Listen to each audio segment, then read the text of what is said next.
Halo semuanya, nama gue Arya Devara. Sekarang gue lagi di Harvard University di Graduate School of Design dan gue lagi ngambil Master in Design Studies, lebih tepatnya di Design and Technology. Jadi kayak it's the intersection between design and computation. Jadi kayak gue coding juga dan gue ngedesain juga. Latar belakang gue arsitek dan gue mau utilize software kayak untuk utilize algoritma untuk ngedesain gitu. Di video ini gue bakal ngebacain personal statement gue yang akhirnya berhasil tembus ke beberapa university di Amerika, kayak Harvard University, Columbia, Cornell, and UPenn dengan berbagai tawaran beasiswa. Sebenarnya alasan gue bikin video ini karena belakangan ini kayak ada beberapa orang yang reach out ke gue untuk minta personal statement gue. Tapi gue ngerasa daripada gue cuma ngirimin kalian dalam bentuk text file aja, menurut gue jauh lebih penting kalau misalkan gue bisa ngejelasin juga dengan bentuk video ini kenapa gue menulis demikian, cara berpikir apa yang gue lakuin saat itu, dan kayak mindset gue seperti apa di saat gue menulis seperti ini. Karena menurut gue ini jauh lebih penting dibanding kayak technicalities of writings atau kayak style of writings. Itu semua ada ChatGPT, jadi kalian bisa minta tolong dari ChatGPT sebenarnya. So gue berharap kayak video ini bisa ngebantu kalian juga untuk mengerti cara berpikir lain yang mungkin kalian bisa ngebantu kalian juga dalam penulisan essay atau mungkin dalam mengisi application itu. Dan kedua, sebenarnya alasannya karena gue cuma mau berkontribusi balik aja ke society, karena gue ngerasa apa yang gue punya atau gue di poin seperti sekarang ini, gue di posisi seperti sekarang ini karena bantuan-bantuan kecil dari orang-orang di sekitar gue, dari konten-konten yang gue tonton, dari buku-buku yang gue baca, atau dari obrolan-obrolan gue dengan teman-teman gue dan orang-orang yang gue temuin.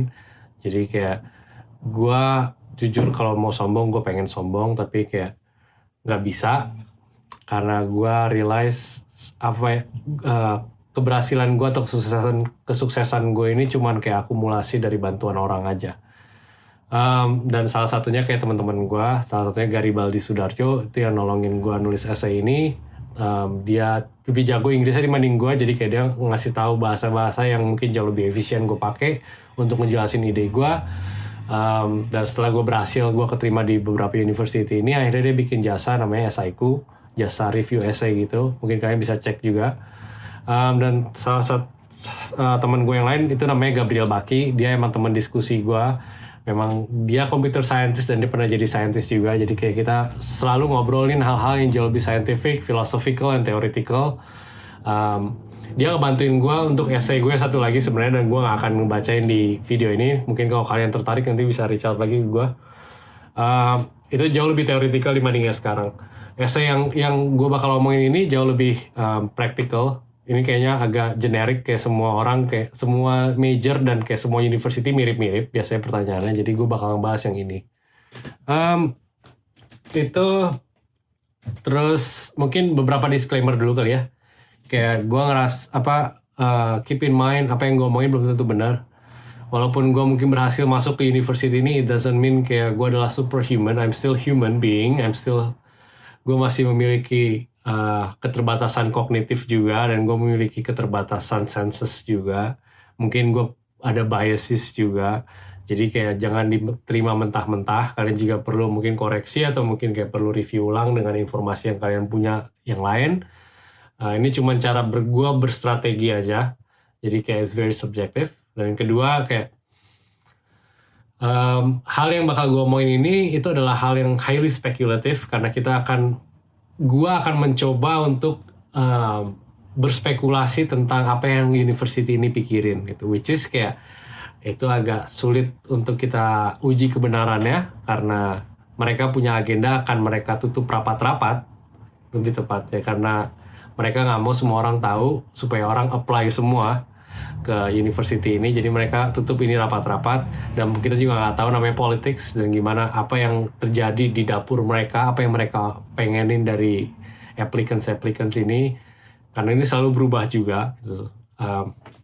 Salah satu agendanya mungkin kayak mereka mungkin mau diversity atau mau empowerment untuk beberapa golongan gitu ya. Kalau diversity ini maksudnya apa sih?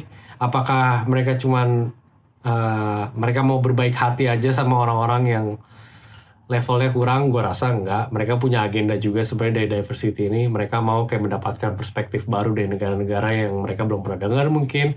Mereka mau more control, atau mereka mau lebih advertisement ke negara-negara tersebut supaya kayak kalau mereka terimain orang-orang yang dari negara yang representasinya kurang di Amerika, akhirnya orang-orang ini akan balik ke negara mereka dan akhirnya menginspirasi orang-orang Indonesia yang lain untuk masuk ke university ini. Jadi kayak mereka punya agenda tertentu lah yang kita nggak akan pernah tahu, dan kayak gue rasa agak buang waktu kalau misalnya kita berspekulasi kira-kira mereka mau apa. Dan agak bullshit kalau kita bisa ngomong 10 cara untuk keterima seperti ini itu apa gitu. Jadi kayak gue cuma bisa ngejelasin hal yang lebih konkret aja, which is kayak gue merasa karena ini adalah highly speculative, jadi apa yang bisa kita usahakan adalah kita cuma bisa memperkenalkan diri kita sebaik-baiknya. Dan sebaik-baiknya ini apa? Memperkenalkan diri itu selengkap-lengkapnya, sejelas-jelasnya. Jadi kayak ibaratnya kalau misalkan lu main dating apps itu, ya jangan taruh satu foto, karena taruh satu foto lu belum tentu orang bisa ngeliat itu lu tipe dia apa bukan kan. Gitu. Jadi kayak kalau misalkan kalian main dating apps gitu ya pasang 10 foto. Kalau kalian masih di swipe left bukan berarti kalian jelek juga. Mungkin kalian jelek buat tuh orang. Tapi kayak mungkin memang nggak cocok aja, dan menurut gue prinsipnya ini sama juga gitu. Jadi kayak yang lebih tepatnya di saat kita mau apply ke university ini, kita harus menunjukkan diri kita selengkap-lengkapnya aja gitu. Dan akhirnya inilah mindset yang gue pakai dalam penulisan essay ini juga salah satunya. Gimana akhirnya gue berstrategi memakai instrumen-instrumen dalam application ini untuk memperkenalkan diri gue sendiri. Jadi kayak mungkin gue akan mulai dari ada 6 application elements sebenarnya kan. Kalau kalian tahu mungkin ada beberapa yang tahu GRE, ada yang TOEFL, ada yang namanya recommendation letter, ada yang namanya portfolio, ada yang namanya resume, dan ada yang namanya personal statement. Jadi kayak gue ngerasa biasanya kayak application ada 6. Let's take the example of 6 ini. Gue melihat kayak dari 6 ini adalah kayak misalkan GRE. GRE ini adalah ajang gue untuk menunjukkan intelijensi gue, yaitu general intelligence gue. Jadi sebenarnya gue terinspirasi dari Lex Fridman podcast. Dia pernah ngobrol sama neuroscientist. Dan neuroscientist ini bilang, namanya Richard Hayek kalau nggak salah. Dia ngomongin kayak ternyata ada yang namanya general intelligence, dan general intelligence ini genetics, itu different dengan, itu sangat beda dengan kompetensi. Kompetensi ini bisa sesuatu yang kita pelajari, ini something yang nurture, ini nature. Jadi kayak gue agak berspekulasi mungkin GRE ini kayak mereka mau ngelihat general intelligence kita di akademis itu seperti apa. So yang kedua tadi TOEFL and IELTS dan kayak semua tes bahasa yang lain itu, gue ngerasa kayak mereka pengen kita bisa berbahasa Inggris sufficiently. Bukan yang bagus banget, tapi kayak at least kita bisa mengerti materi apa yang diomongin.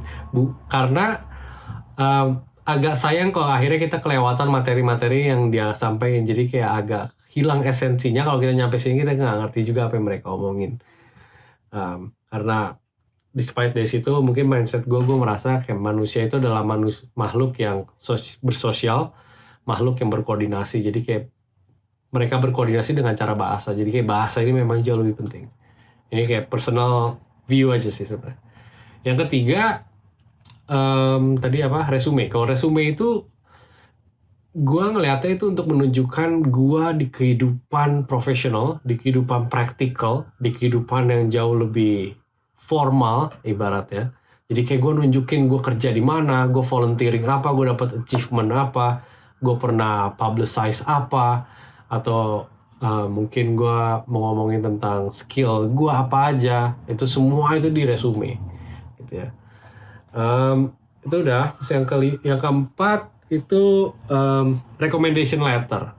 Itu kayak recommendation letter ini nih mungkin gue berspekulasi mereka mau ngelihat diri kita dari pandangan orang lain, which is kayak dari profesor sebelum S2, mungkin dari S1, atau mungkin dari bos kita sebelumnya. Jadi kayak dia mau lihat lu tuh orang lain tuh ngeliatnya apa. Jangan-jangan kalau lu cuma nulis tentang diri lu sendiri kan bias gitu, atau mungkin kalian bisa nge-fake itu gitu. Jadi dia mau ngeliat itu mungkin kayak dari kacamata orang lain, dan lebih dari itu mungkin pemikiran gue sendiri nih, spekulasi gue sendiri. Mungkin mereka mau lihat juga apakah kalian bisa maintain hubungan baik dengan atasan-atasan kalian, dengan profesor kalian, dan lain-lain. Karena ini kalau mau minta recommendation letter ini kan prosesnya cukup panjang ya. Kalian harus negosiasi dulu, kalian harus punya hubungan yang baik dulu lebih tepatnya. Kalian harus negosiasi dan lain-lain. Jadi kayak dia mau lihat lu punya hubungan yang baik nggak sama orang-orang sekitar lu, sama orang-orang yang di atas lu juga bahkan. Jadi kayak mungkin dia mau lihat itu juga. Terus di portfolio ini gue lebih nunjukin kayak sisi kreativitas gue, karena gue tahu ada yang namanya kepintaran kreativitas itu beda sama kepintaran empiris seperti math, physics. Itu tuh kayak kepintaran empiris yang kita bisa uji kebenarannya. Sedangkan creativity ini adalah gimana caranya seseorang itu mengintegrasikan semua knowledge yang kita punya untuk nge-solve suatu problem gitu. Dan gimana cara kita approach problem itu juga kelihatan dari cara kita berkreativitas itu. Dan maybe kayak something kayak it's an artistic way of problem solving. Jadi kayak gue nunjukin jiwa gue yang sedikit seperti itu. Dan kebetulan karena ini gue nge-apply di program yang design and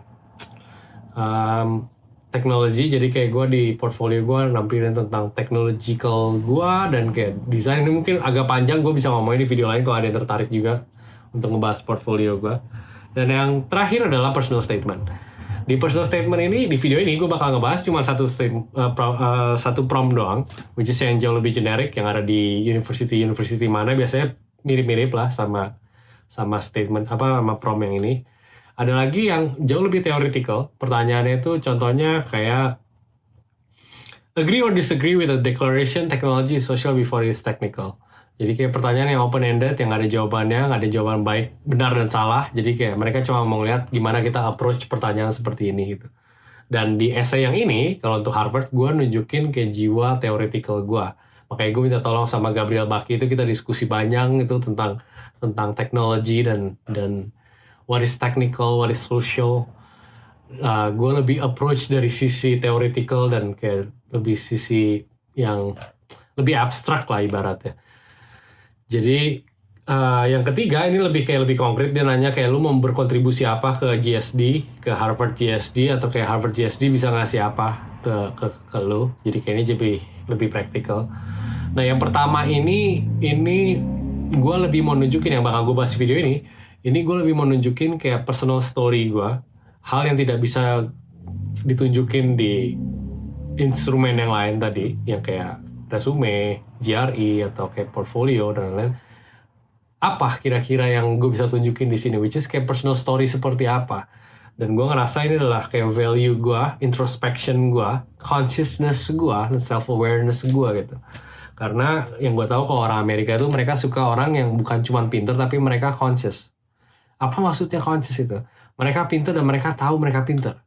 Jadi kayak gue harus nunjukin kalau gue sadar betul apa yang gue punya, apa yang gue nggak punya, dan apa yang mau gue lakukan itu adalah kesadaran. Dan ini jarang sekali orang punya, mungkin di negara-negara lain mungkin gitu ya. Jadi kayak mungkin mereka pinter tapi mereka nggak punya kesadaran. Jadi kayak gue mau nunjukin kayak gue sadar kok apa yang mau gue lakuin.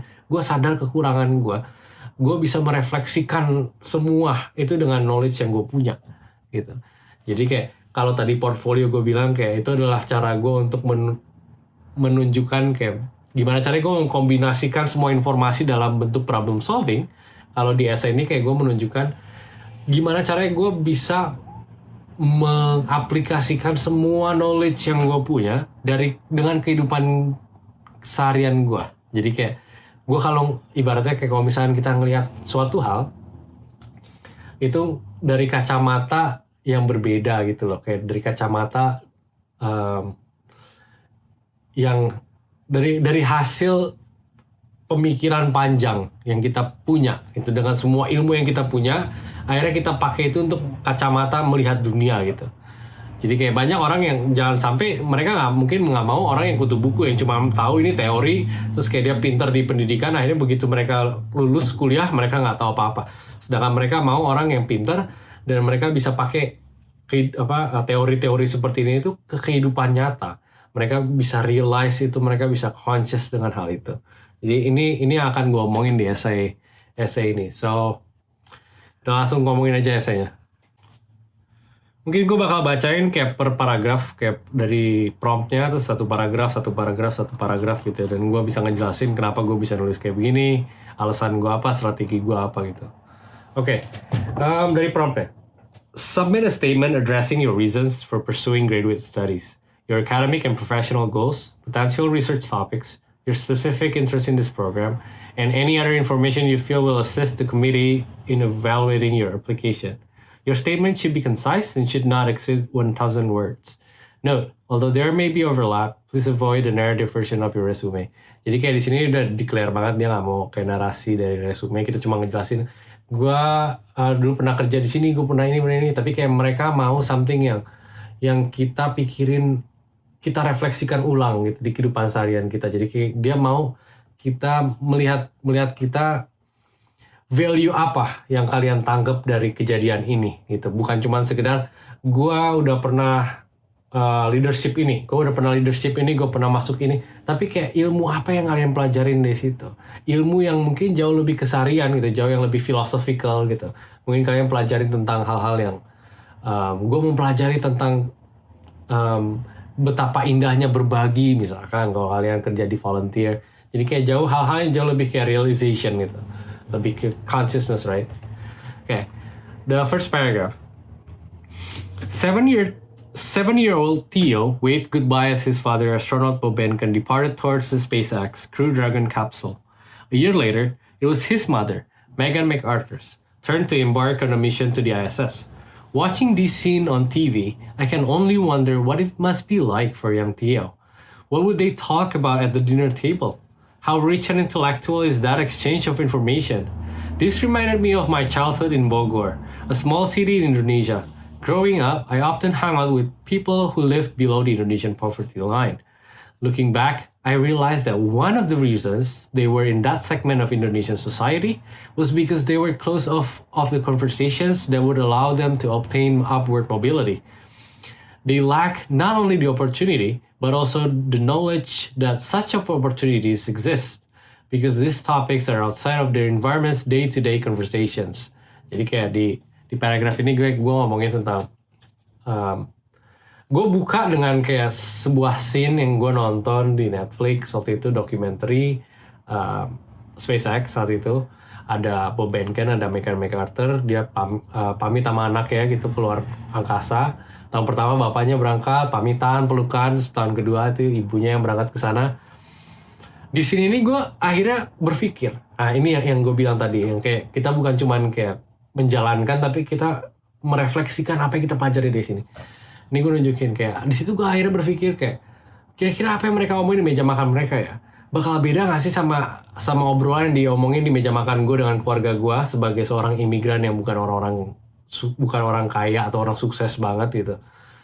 Atau apalagi kayak orang-orang di Indonesia yang mungkin kayak ada beberapa yang mereka nggak punya kesempatan apa-apa, yang papa mamanya mungkin kayak cuman jadi PNS atau mungkin jadi orang-orang biasa aja lah gitu, bukan orang-orang yang kayak super intellectual atau super rich gitu. Dan gue akhirnya di sini gue ngerasa ternyata orang-orang di Indonesia, mungkin orang-orang yang di bawah levelnya itu, mereka nggak bisa ke atas itu bukan cuma mereka nggak ada kesempatan aja, tapi mereka bahkan nggak tahu ada kesempatan untuk sukses gitu. Jadi bukan cuma kesempatan untuk sukses yang nggak ada, tapi mereka aja nggak tahu ada yang namanya kesempatan untuk sukses. Jadi kayak my point is kayak gue mau emphasize the importance of information, itu the power of information itu bisa ngerubah hidup seseorang. Contohnya seperti Theo Behnken ini, bayangkan kalau misalkan dia nanti udah besar nanti, berapa informasi yang dia jauh lebih tahu dibanding teman-teman sebayanya gitu. Mungkin kayak dia di rumahnya udah biasa banget mamanya pulang gitu, kayak mama tadi kemarin waktu di luar angkasa sana mama ngeliat kayak ada asteroid ini yang mungkin bakal nabrak bumi di umur sekian. Terus kayak mungkin bapaknya datang gitu kayak ngomongin tentang, kamu tahu nggak yang namanya Fermi Paradox gitu. Jadi kayak dia udah tahu lebih banyak dibanding orang-orang yang tidak terlahir dengan keluarga yang memiliki privilege seperti ini. That's my point. Oke, lanjut ke paragraf kedua.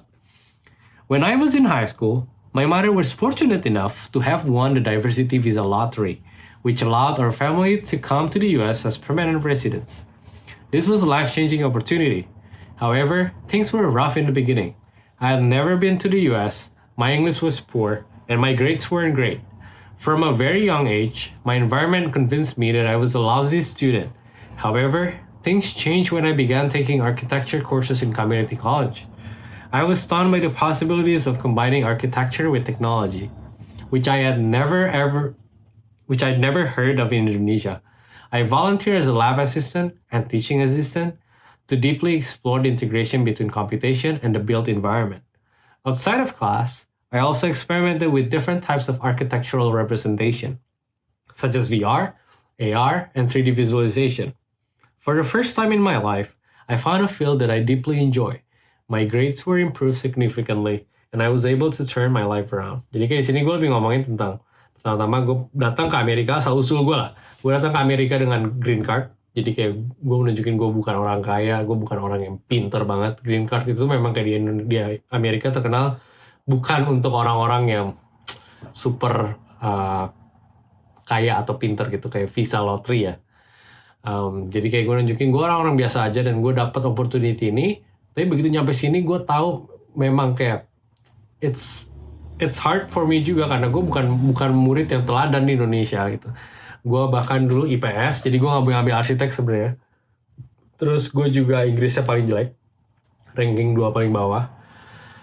Gue dulu hampir di drop out dan lain-lain. Jadi kayak gue memang dari dulu tuh image gue pun juga bukan image anak baik-baik. Gue selalu image yang selalu paling nakal lah di lingkungan gue gitu. Jadi gue mau nunjukin ya itu image yang gue punya dulu, dan gue juga merasa gue dulu seperti itu sampai akhirnya gue ngambil kelas arsitektur dan gue kayak kaget gitu loh, kayak mind blown gitu ya, kayak wow seru juga ya ternyata arsitektur dan teknologi kita bisa combining something yang physical dan something yang virtual gitu, karena architecture itu tuh kayak is always dealing with something physical, sedangkan teknologi itu is something yang digital, dunia maya yang nggak bisa intangible gitu. Jadi kayak oh interesting kalau misalkan these two can play a part gitu, kayak something yang juxtaposition nggak sih, kayak beda banget gitu.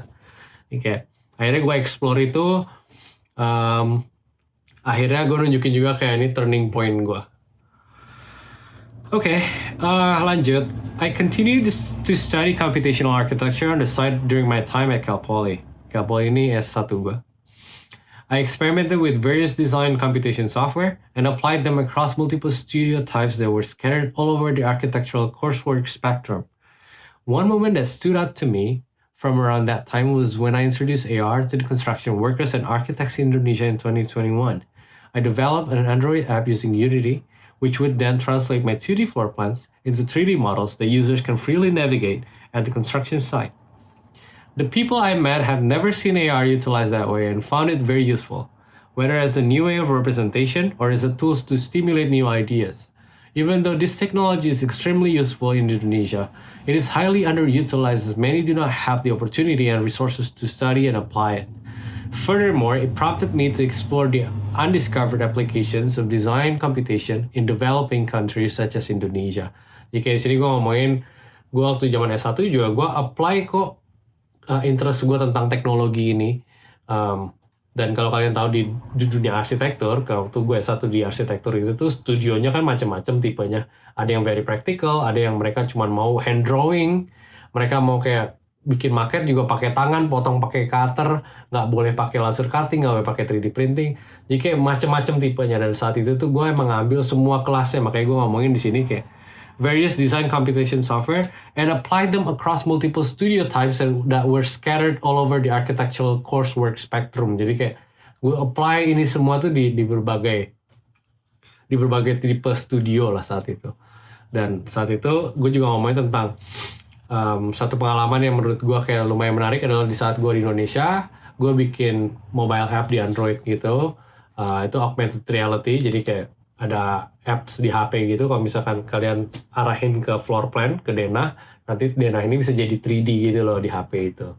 Dan gue ngeliat kayak ini sebenarnya bisa useful sekali di Indonesia untuk construction gitu. Tapi masih banyak orang yang nggak pakai ini karena mereka nggak tahu informasi seperti ini, mereka nggak tahu cara pakainya, mereka nggak tahu cara developnya. Jadi kayak gue ngerasa gue harus kayak explore more tentang teknologi ini. Okay, next paragraph. I realized that my current environment hinders my ability to dive deeper into computational architecture due to various economic, social, and technological constraints. Hence, I believe it is crucial for me to pursue a master's degree at Harvard GSD so that when these constraints begin to dissipate, I will be ready to contribute my abilities to the world, especially in places where expertise is scarce. After researching GSD programs and curriculums, I admire the MDiS program's mediums domain for its development of innovative computational tools and its approach to theories and social implications in response to design challenges.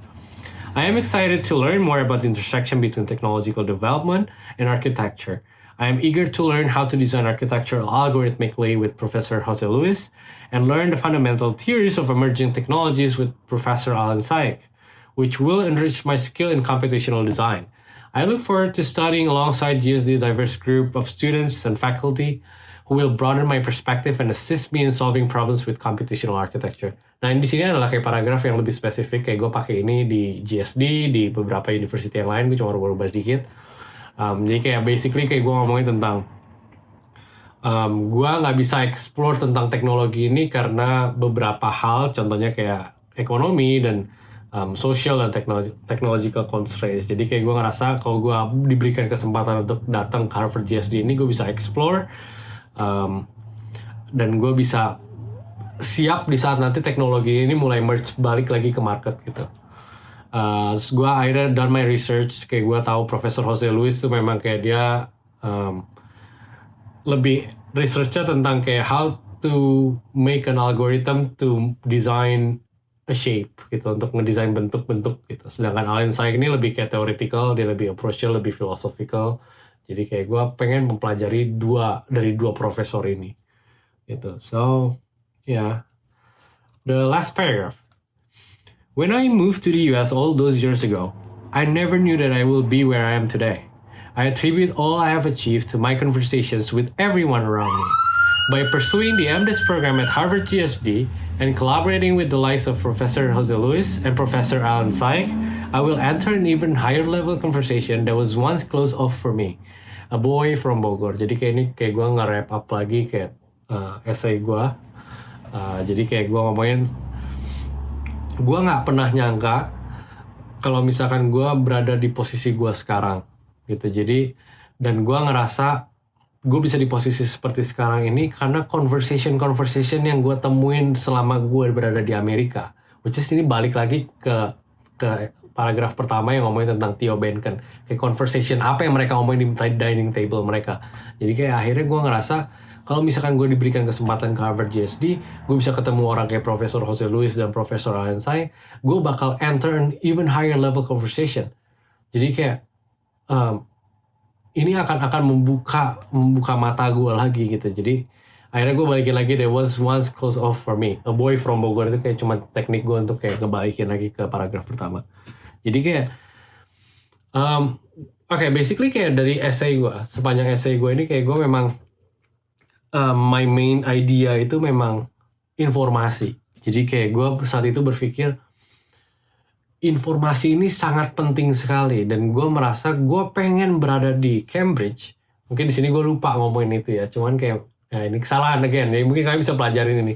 Jadi kalau gue mau nulis ini lagi, mungkin gue bakal nulis kayak Cambridge-nya gitu, karena Cambridge-nya sendiri tuh ada MIT, ada Harvard, ada Northeastern, ada Boston U, ada semua university bagus ada di sini. Jadi kayak gue pengen berada di lingkungan orang-orang seperti itu supaya itu akhirnya membuat gue jadi lebih pinter lagi, ibaratnya begitulah.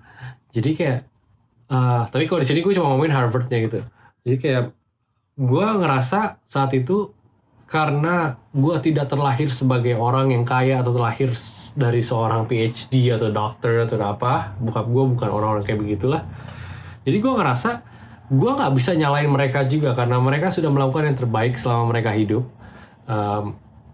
Dan menurut gue nggak ada gunanya gue cuma menyalahkan keadaan aja. Kenapa gue nggak dilahirin seperti Theo Benken yang langsung lahir udah tahu tentang astronomi gitu, atau mungkin orang yang lahir udah tahu tentang computer science, atau orang udah lahir udah tahu tentang bisnis.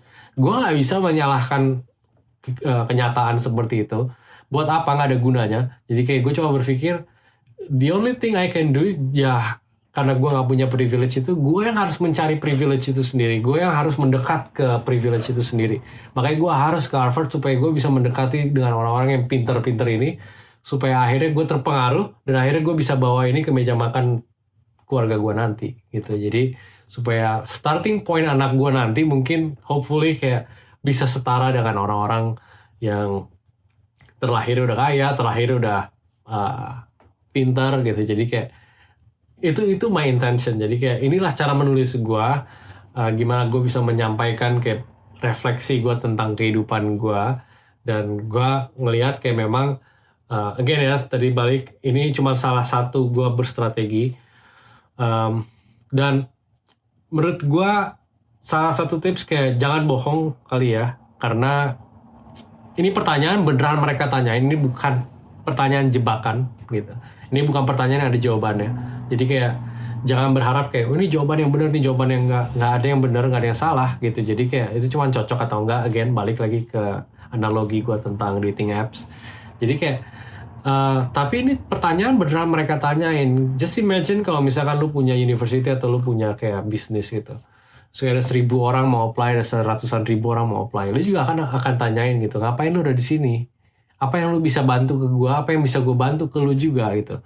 Karena pertanyaan ini nanti kayak once lu udah ada di sini, ada di university ini akan kalian tanyain ke diri kalian juga gitu. Kayak ngapain gua di sini ya? Gitu. Jadi kayak jangan sampai kayak kalian cuma ngelihat hidup ini sebagai sebuah prosedural gitu. Kayak for some reasons kenapa gue harus S2 nggak tahu kenapa, tapi gue harus masuk aja. Sayang itu kalian nggak ada consciousness gitu. Jadi kayak dengan menulis seperti ini akhirnya kalian kayak akan merefleksikan ulang apakah benar kalian mau S2 apa enggak gitu. Kalau enggak pun juga nggak apa-apa, menurut gue kayak rahasia sukses bukan S2 aja kok. Banyak orang-orang yang kayak mereka cuma bikin konten goblok aja, banyak yang terkenal juga. Kalau kalian memang cuma mau mengejar ketenaran atau mengejar kayak kekayaan, banyak cara-cara lain kok yang bisa achieve ke sana gitu, nggak harus S2 gitu. Jadi kayak S2 ini kayak is more beyond that gitu, maybe kayak something yang bukan prosedural gitu. Contohnya kayak gue kenapa mau S2, alasan gue karena gue cuma mau tahu conversation yang ada di sana seperti apa. Karena gue tahu secara intelijensi mereka pasti nggak akan goblok banget lah. Mungkin kayak paling genius sih nggak, tapi kayak goblok banget sih nggak mungkin. Jadi kayak gue cuma mau tahu apa yang mereka obrolin di sana gitu. Jadi sesuai dengan topik ini, sesuai dengan topik essay gue, ini cuma ngejelasin poin gue kan sebenarnya. Dan ini gue udah lama kok, dan ini perasaan yang gue punya saat itu sebelum gue nulis essay bahkan. Karena gue cuma mau penasaran aja kira-kira mereka ngobrolin apa. Gue tahu gue nggak punya akses ke sana, gue nggak punya privilege ke sana, tapi gue mau dapetin itu supaya gue bisa dapet juga. Ini kayak FOMO aja sih sebenarnya. So that's kayak maybe kayak yang paling sulit mungkin menurut gue kayak di nulis essay ini kayak mencari alasan pribadi gitu. Kenapa kita mau ke sana? Gitu. Dan ini pertanyaan yang mungkin kalian bisa jawab bertahun-tahun baru kalian bisa jawab, ada yang mungkin langsung sebulan, tapi kayak ini pertanyaan yang jangan dibuat-buat itu, kalian beneran ilhami ini gitu, karena setelah kalian nanti udah tahu jawabannya kalian bisa nulis ini dengan cepat kok gitu. Kayak gue juga nulis kayak begini cepet banget, kayak gue selalu revisi setiap minggu waktu itu karena gue udah tahu apa yang mau gue lakuin saat itu gitu. So I hope kayak ini bisa berguna buat orang-orang yang mungkin mau apply S2. Dan nanti kalau misalkan kalian tertarik juga kayak gue ngebahas portfolio atau kayak ngebahas essay yang lain, kayak gue mungkin bakal bikin videonya lagi. Dan kalau ada pertanyaan apa bisa langsung reach out aja ke gue. Gue bukan artis juga, jadi kayak bisa reach out di DM, LinkedIn atau kayak di WhatsApp. So, okay, thank you for listening.